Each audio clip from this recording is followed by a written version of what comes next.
这个公版计划的内容可能在将来会变成让你获罪的证据。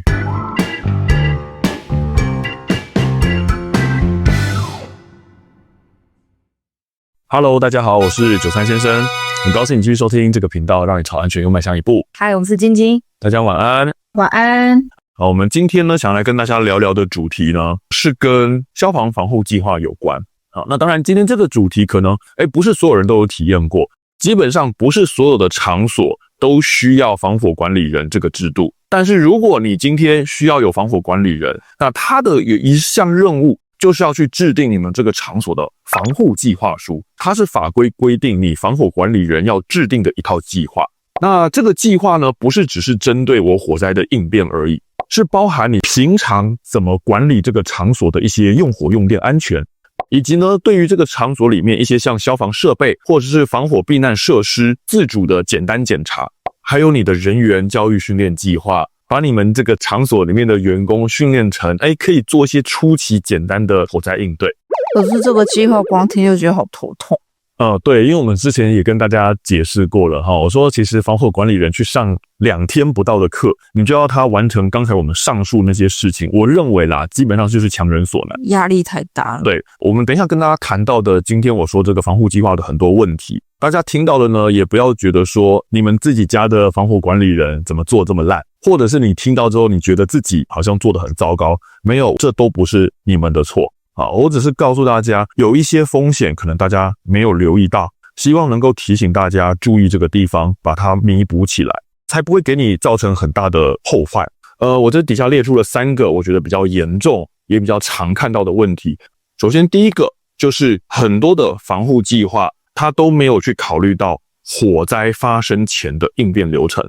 当今天还没发现火灾的时候，应变其实就已经开始了。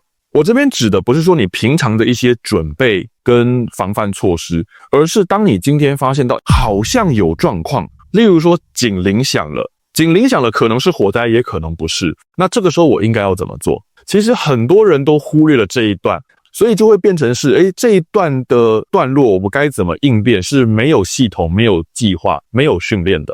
所以我在发现火灾之前我就要有好几个剧本呢。没错，你会发现大家的演习写的开头永远是发现火灾，却没有去想我前面要怎么发现火灾。真实状况来的时候，今天是警铃响了，这个编组人员面面相觑，我不知道该怎么做，因为没有练过。他们练过的只有什么？发现火灾。对，火出现在眼前了。例如说啦，我们每次演习也好，计划也好，只要发生火灾了，大家就会自动自发的出现在它该出现的位置上。所以你的演习跟你的计划当中，你完全忽略了，你完全没有去考虑过我要怎么通知大家，让大家知道这件事情。那你的搜寻计划有没有安排？你怎么样搜寻才不会有所遗漏？你才会真的把每个可能有危险的地方，每个有危险的区域通通仔细找过一遍，没有遗漏掉。那再来下面一个问题，我真的发现有某个地方发生火灾了，我现在要通知我的编组成员，我要通知我的应变团队，我要先通知他们哪些讯息？发现地点。对，没错。还有一件事情是什么？你觉得呢？火有多大吗？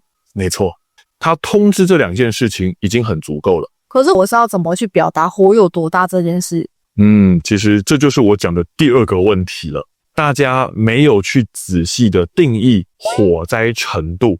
如果我们没有事先规定好说，这个火势大小我们要怎么去称呼它，怎么去形容它的时候，很可能我发现了大火我发现了小火，那你听的人会是什么感觉？如果到现场看，我就会觉得说，这个你跟我讲叫小火，对，或者说这个你跟我讲叫大火，就是每个人认知不一样。对，你认定的小火跟我认定的小火不见得相同，你变成是这样子的通知，它其实帮助不大，意义不大。这个是我觉得计划当中我们很欠缺的一件事情，就是把火灾做等级分类。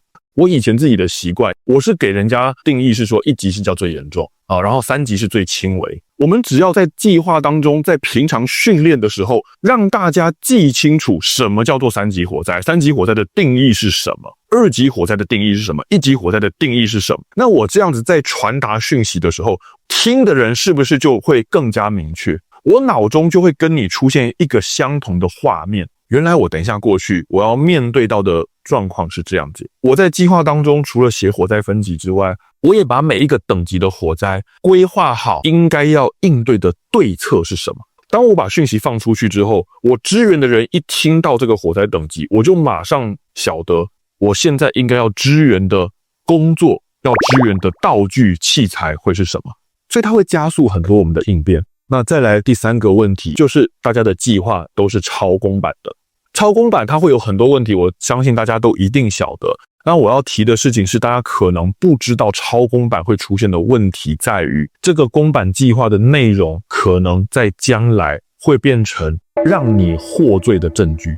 公版的计划内容，它因为不晓得你的场所特性，所以它只能写一些很原则性，可能理想上办得到的事情，而你真的放在你的场所，你不见得办得到。之前的公版计划曾经写过有一句话，防火管理人应定期询问场所每一位员工关于火灾预防的要领。他叫你一定要做什么事呢？他要你跟每一个员工确认你今天熟不熟悉我们场所的火灾预防跟应变计划，而且一定要问。实务上你做得到吗？就如果你拿不出记录的话，甚至不需要记录。假设今天你们真的不幸发生火灾了，检察官来，他只要随便找一个员工问一下，防火管理人有没有问过你这件事情？只要这个员工说没有，好，罪证确凿，你没有按计划实施，你这个人就是失职。计划的文字里面，如果你没有去仔细思考它的合理性跟你是否能办得到，它可能真的会陷你入罪。所以还不能傻傻照抄。是的，我本来就认为它不应该照抄。你的场所环境状况就是跟人家不一样，就是有它的独特性。这么复杂的事情，你完全找别人的计划复制贴上过来，它一定会出乱子。